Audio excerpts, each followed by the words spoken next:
Nandito po tayo ulit at sa nakikita ninyo, umpisa natin ang pag-decorate ng ating doll room, lalo na't Burr month.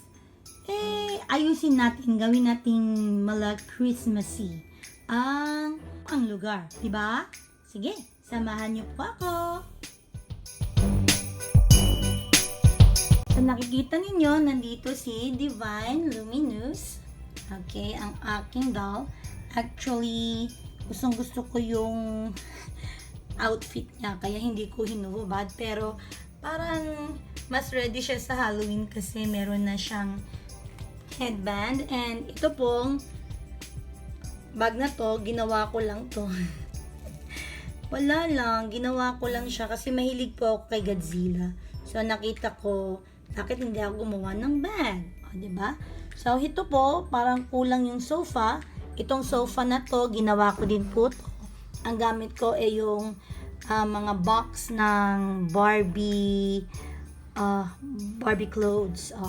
So, na-inspired ako kay My Froggy Stuff. So, maganda po yung kanyang YouTube channel. So, ito inspired sa kanya, from her. So, parang may kulang po, kaya si Emily nandyan lang siya nakaupo. So, sa tingin ko kulang ng mga pillows, no? Para mas maganda. So, gawa tayo na pillows. Madali lang po yun.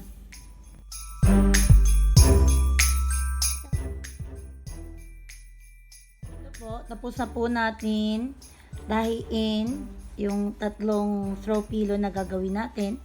So, ito po yung stuffing na gagamitin ko, yung para sa unan.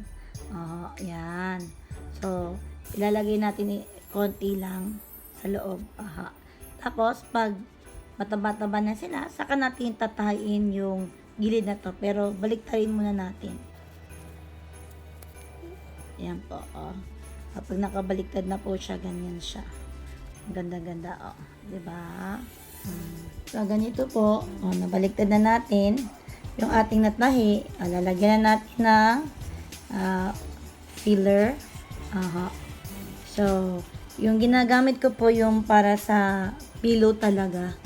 Para, ano siya, yung maganda yung, yan o, ganyan siya. So, depende kasi kung anong gusto niyo yung pahawak. Ito din, pwede. Diba? Kasi mahilig ako sa tiger print, kaya ganyan. Ganyan po, ganyan po, kapag ganyan na po siya, ayan po, ganyan na siya. Ilagyan na lang natin ng pin para madali lang pagtahi. Ayan na. Ayan na po. Ayan po. Tapos atahin na lang natin dyan. Tapos na rin tayo, throw pillow, malambot-lambot. Diba? So, ang ganda. So, ngayon po, sa nakikita ninyo, nilagyan ko po siya ng parang gemstone sa gitna para mukha talagang throw pillow. So, paano po ilagay ito? So, itong side ang anuhin ko, lalagyan ko ng needle yan po. Yan. Tapos, dapat po lumabas siya sa gitna. Lumabas siya sa gitna. Yan po. Tapos, pagkalagay mo dyan, lagay nyo na tong gemstone. Ano ba yan?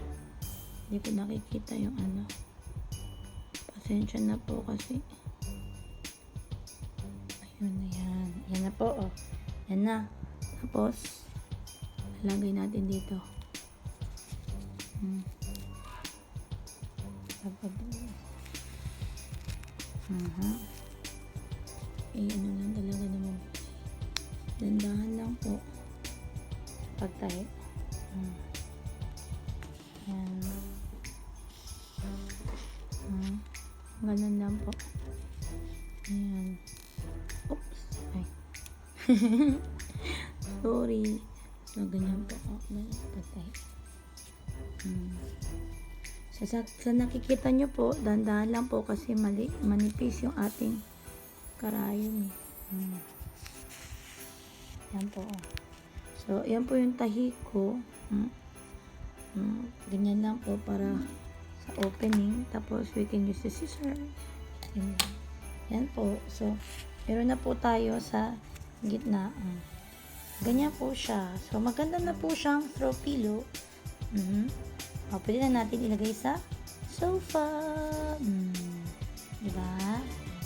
Ganyan na po. So, as you can see, nandito na po yung natapos nating mga throw pillow. Yung mga unan. So, maganda naman po kasi tama lang yung laki para sa ating mga dolls. Ganyan po itsura niya. Now, kung ayaw ninyo, gusto nyo yung ganyan din, yung tiger print, pwede naman din po. Diba? Maganda. Diba? Ganyan po. So, maganda po talaga kapag kumpleto yung sofa ninyo. Okay. So, salamat po. Napakadali po ng DIY na ito. Kayang-kaya po ninyo. So, hanggang sa muli. Paalam!